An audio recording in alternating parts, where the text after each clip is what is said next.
Hi, welcome to grade 5th CBSE All Subject by Savita Phaude YouTube channel. मुलांनो, आज आहे मराठीचा तास. बाहेर मस्त पाऊस येतोय. तुम्हाला टप टप पावसाच्या थेंबांचा आवाज देखील येत असेल मध्ये मध्ये. बाहेर छान पाऊस चाललाय. पावसाळ्याचे दिवस आहेत, तर पावसाळ्याच्या दिवसात काही नवीन पाहुणे येतात, हो की नाही? उदाहरणार्थ बेडूक दादा. त्याच बेडूक दादाची कविता आज आपण अभ्यासणार आहोत. कवितेचे नाव आहे डराव डराव. मुलांनो, आपण आहोत पान नंबर 7 वरती. 7 पृष्ठ क्रमांक ओपन करा.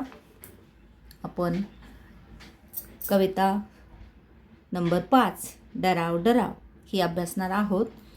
तर पहिल्यांदा कविता मी मोठ्याने वाचते, तुम्ही लक्षपूर्वक ऐका. नंतर कठीण शब्दांचा अभ्यास करूयात. त्याच्यानंतर कवितेचा भावार्थ बघूयात. आणि नंतर वेळ असेल स्वाध्याय म्हणजे प्रश्नांची उत्तरे देण्याची. प्रश्नांची उत्तरे बघूयात. शेवटी जाता जाता कविता छानशी गाऊयात. तर चला, तयार आहात ना सगळे? लक्षपूर्वक ऐकायचे आहे. डराव डराव डराव डराव, का ओरडता उगाच राव? पत्ता तुमचा नव्हता काल, कोठूनी आला सांगा नाव. धो धो पाऊस पडला फार, तुडुंब भरला पहा तलाव. सुरू जाहली अमुची नाव, आणिक तुमची डराव डराव. बटबटीत डोळ्यांचे ध्यान, विचित्र तुमचे दिसते राव. सांगा तुमच्या मनात काय, ही घ्या छत्री ही घ्या नाव. जा गाठा जा आपुला गाव, आणि थांबवा डराव डराव. ग ह पाटील. मुलांनो, बेडूक दादा हा आपल्याला पावसाळ्यात दिसतो, हो की नाही? करतो ना पावसाळ्यात डराव डराव. पावसाच्या पाण्याने जे डबकं साचतं तेथे विशेषतः आढळतात. ओढे, नद्या नाले येथे देखील खूप प्रमाणात पावसाळ्यात आढळतात. तर काही शब्दार्थ आहेत, कठीण शब्द, त्याचा आपण अभ्यास करूयात. तुडुंब भरणे, काठोकाठ भरणे. मुलांनो, हा एक वाक्प्रचार म्हणून तुम्हाला येऊ शकतो. तुडुंब भरणे हा वाक्प्रचार. त्याचा अर्थ लिहायचा काठोकाठ भरणे. वाक्यात कसा उपयोग करणार? आमच्या गावातील नदी पावसाळ्यात पाण्याने तुडुंब भरते, अशा पद्धतीने. जाहली, तर हा एक गावरान मराठी शब्द आहे. त्याचा उच्चार झाली. आणिक, आणिक म्हणजे आणि. बटबटीत म्हणजे मोठे मोठे डोळे. मोठे मोठे डोळे नाही गेले. बटबटीत याचा अर्थ असेल फक्त मोठाले किंवा विद्रूप थोडेसे. बेडकाचे मोठे मोठे डोळे असतात ना. ध्यान म्हणजे विशिष्ट रूप. मोठे मोठे डोळे असणारे बेडूक दाताचे असे रूप असते ना, म्हणून त्याला बोललंय विद्रूप म्हणजे बटबटीत ध्यान असं. गाठणे म्हणजे एखाद्या ठिकाणी पोचणे. आणि आपुला म्हणजे आपला किंवा स्वतःचा, माय सेल्फ. ओके. तर आता आपण या कवितेचा भावार्थ बघूयात. म्हणजे या कवितेतून कवीला काय सुचवायचे आहे ते आपण बघूयात. एक एक शब्द, ओळ आपण अभ्यासूयात. डराव डराव डराव डराव. कोणाचा आवाज आहे मुलांनो हा? अर्थातच बेडूकदादाचा. बेडूकदादाच करतात डराव डराव. का ओरडता उगाच राव? कारण बेडूकदादा एकदा डराव डराव करायला लागला की सारखी त्यांची चालूच असते, संध्याकाळचे देखील डराव डराव. काहीतरी आता दिवसभर तुम्ही जर नावेतून तुम्हाला नदीतून प्रवास करायचा आहे, तर काहीतरी हालचाल झाली, नाव सुरू झाली, तर त्यांची सुरू होते डराव डराव. आणि ते लवकर थांबत नाही, बराच वेळ चालू राहते, हो की नाही? पत्ता तुमचा नव्हता काल, कोठूनी आला सांगा नाव. म्हणजेच पावसापूर्वी त्यांचा काही पत्ता नसतो, ते नसतात आणि अचानक येतात पाऊस पडला की.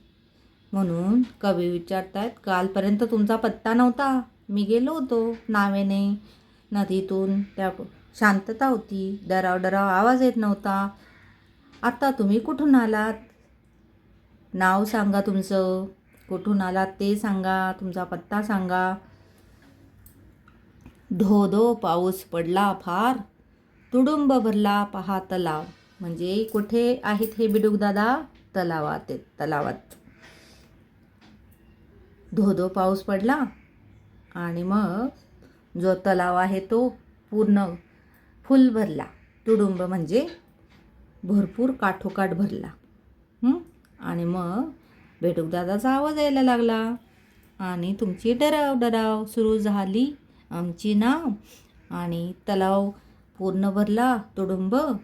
आणि मग आता ही गल आहे, मग तलावात होडी सोडती, नाव सोडती, कागदाच्या बोटी होडी करता ना तुम्ही. आणि मग मुलांचा आवाज ऐकायला आला आणि बेडूकदादाची देखील सुरू झाली डराव डराव. बटबटीत डोळ्यांचे ध्यान, बटबटीत म्हणजे मोठे मोठे, डोळ्यांचे ध्यान म्हणजे थोडे विचित्र रूप असते ना, एक विशिष्ट रूपे. बेडूकदादासारखे दुसरे कोणाचे असते का? तुम्ही बघताय केवढे मोठे मोठे डोळे, छोटं त्याचं डोकं असतं आणि छोटे छोटे त्याचे हात, हे मागचे पाय, आणि टुनुक टुनुक उड्या मारतो बेडूकदादा. त्याचे एक विशिष्ट अशी ध्यान असते, मोठे मोठे डोळे असतात ना, त्याच्यामुळे तो बेडूकदादा लगेच लक्षात येतो. विचित्र तुमचे दिसते राव, म्हणजे बटबटीत डोळ्यांचे ध्यान. बटबटीत म्हणजे मोठाले, डोळ्यांचे ध्यान म्हणजे एक विशिष्ट रूप. ओके. विचित्र तुमचे दिसते राव म्हणजे वेगळेच दिसता तुम्ही राव, मोठे मोठे डोळे तुमचे, तुम्ही वेगळेच दिसता, सांगा तुमच्या मनात काय. आणि ही गल विचारते किंवा कवी विचारतात की तुमचे नाव काय, तुमच्या मनात काय आहे. डराव डराव आपल्याला भाषा समजत नाही, म्हणून तुम्ही डराव डराव का करतायत असे विचारतात. तुमच्या मनात काय चालू आहे आम्हाला कसे कळेल, तुम्ही फक्त करताय डराव डराव आणि थांबत काही नाही. सांगा तुमच्या मनात काय. ही घ्या छत्री, ही घ्या नाव. जर तुम्हाला पाऊस लागत असेल तर ही छत्री घ्या, आणि तुम्हाला इकडे तिकडे नावेने जायचे असेल, नावेत बसून, किंवा नाव खेळायची आहे कागदाची, तर ही घ्या नाव खेळायला. किंवा मग तुम्हाला तलावातून या या किनाऱ्याकडून या किनाऱ्याकडे जायचं असेल पाण्यातून, तर या नावेतून जा. हो की नाही. जा गाठा जा, जा म्हणजे जा या नावेने, तुम्हाला जिकडे जायचं आहे तुमच्या गावात. गाठा जा आपला गाव. गाठा म्हणजे एखाद्या गावातून आपल्याला जायचं आहे कुठे, की असं बोलतात की मला पटकन माझं जे गाव आहे ते गाठायचं आहे, म्हणजेच की ज्या ठिकाणी आपल्याला पोचायचं आहे तिकडे जाणे, पोचणे. आणि थांबवा डराव डराव म्हणजे तुम्हाला जिकडे जायचं आहे तिकडे जा. तुमच्या डोक्यात काय चालू आहे, ही नाव घ्या, छत्री घ्या, आणि जिकडे तुम्हाला जायचं आहे, ज्या गावात तुम्हाला जायचं आहे तिकडे तुम्ही पोहोचा, म्हणजे तुमचं गाव तुम्ही गाठा. आणि ही कविता लिहिली ग.ह. पाटील यांनी. तर मुलांनो, अशा पद्धतीने छान अशी बेडूकदादाची कविता आहे, पावसाशी संबंधित. पावसाळ्यातच बेडूकदादा येतात, मग त्यांची डराव डराव चालू होते आणि सारखेच ते डराव डराव करतात. ते अचानक कुठून येतात, त्यांचे नाव काय, गाव काय, त्यांच्या डोक्यात काय चाललं आहे ते फक्त डराव डराव करत राहतात. जेव्हा धो धो पाऊस येतो, नदी नाले तुडुंब भरतात. अशा पद्धतीने छानशा कवितेचा अर्थ आहे. म्हणजे पावसापूर्वी बेडूकदादा शक्यतो पाहायला भेटत नाहीत, म्हणजे पावसाळ्यानंतर ते अचानक उगवतात. कसे काय तयार होतात तर अशा या बेडूक दादाबद्दल ही छानशी कविता आहे. आता आपण पाहूयात प्रश्नांची उत्तरे, स्वाध्याय. तर चला, इथे प्रश्न पहिला, एका वाक्यात उत्तरे लिहा. डराव डराव आवाज कोण करतो? डराव डराव आवाज बेडूक दादा करतो, असे उत्तर लिहायचे आहे. पुढचा प्रश्न आहे तलाव का भरला? धो धो पाऊस पडला, त्याच्यामुळे तलाव भरला. इथे तुम्ही बघताय, धो धो पाऊस पडला, तुडुंब भरला, पहा तलाव. म्हणजे धो धो पाऊस पडला, खूप जास्त पाऊस पडला मोठ्या प्रमाणात, म्हणून तलाव भरला. आता पुढचा प्रश्न आहे बेडकाचे डोळे कसे आहेत? तर बेडकाचे डोळे बटबटीत आहेत. तुम्ही कवितेतला शब्द घेऊ शकता, बटबटीत आहेत किंवा मग मोठे मोठे आहेत असे तुम्ही घेऊ शकता, किंवा मग मोठाले विद्रूप डोळे आहेत असे तुम्ही लिहू शकता. पान नंबर पुढचं पाहूयात. 8 नंबर पानावरचे जे प्रश्नांची उत्तरे आहेत ते पाहूयात. प्रश्न 2, जोड्या जुळवा. अ गट आणि ब गट. अ गटात दिले जोराचा पाऊस, बेडकाचे मोठे डोळे, पूर्ण भरलेला तलाव, स्वतःच्या गावी परत जा. आणि ब गटात दिलेले आहे गाठा आपला गाव, धो धो पाऊस, बटबटीत डोळे, तुडुंब भरला तलाव. तर यांच्या जोड्या लावायच्या आहेत. तर जोराचा पाऊस म्हणजे काय? कवितेत आलेला आहे धो धो पाऊस, तर इथे जोडी लावायची. बेडकाचे मोठे डोळे कसे आहेत? कवितेत काय शब्द आलेला आहे? बेडकाचे मोठे डोळे, बटबटीत डोळे, इथे जोडी लावायची. पूर्ण भरलेला तलाव म्हणजे तुडुंब भरला तलाव, येथे मॅच करायचं. स्वतःच्या गावी परत जा म्हणजे गाठा आपला गाव, इथे मॅच करायचं.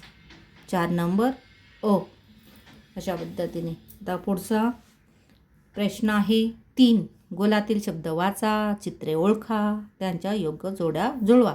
इथे काही चित्र दिलेली आहेत, मध्ये एक गोल दिला आहे, त्याच्यामध्ये काही शब्द आहेत. तर हे शब्द या चित्रांशी मॅच करायचे, जोड्या लावायचे.